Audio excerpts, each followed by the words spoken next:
Jimmy Wanjigi latest injection. William-Ruto and Uhuru-Kenyatta approached me. And they said they have a big problem called ICC. That ICC problem is going to jail them.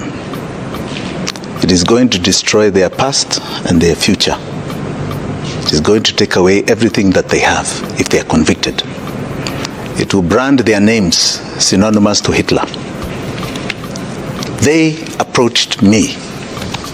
And they approached me with the view that somehow or another I was going to be able to chart a path for them that would get them to power to get rid of ICC. That is what happened. And what were you to get in return? I was to get this in return, and this is what I keep trying to say we had a covenant about. That covenant said this, that if the country saves you, you must save the country. I believed at the time it was a golden opportunity for what we in Kikuyu land call itweka. In other words, a break from the past. That means that with a new constitution and a new generation in power, the game will change. We will no longer go back to the ills of the past. You create something new, because what has been there hasn't quite worked. You must remember, the clashes of 2007 lost 1,400 lives of our fellow Kenyans. We were not going to go back to that sort of mess again, and we had a new template. So saving the country was going to save all of us. Okay, let me ask you. You say they came to you to help them with the ICC matter. No, to help them get to power. Okay, because they had the ICC matter hanging over their heads at the time. But you say they came to you to help them get to power.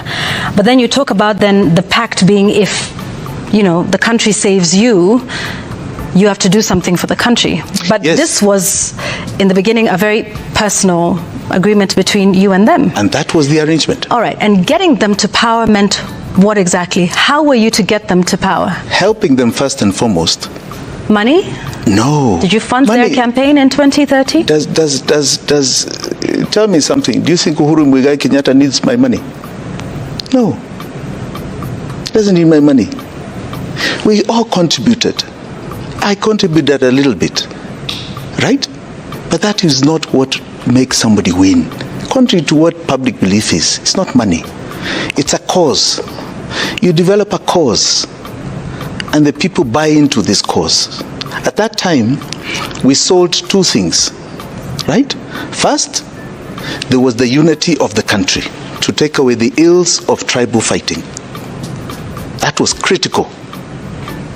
Number two, we sold a new generation into power, digital versus analog. And we sold a cause for that growth.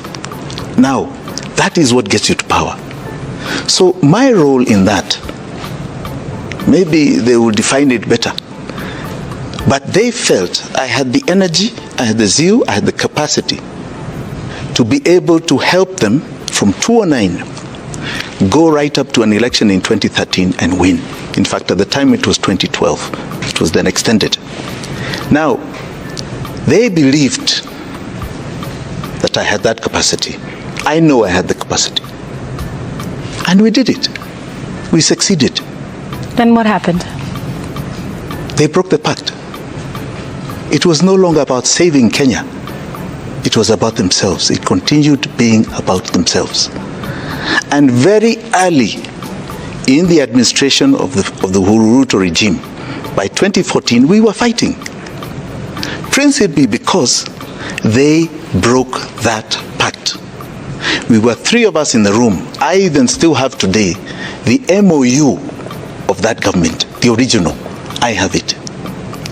And the essence of it, they broke very early.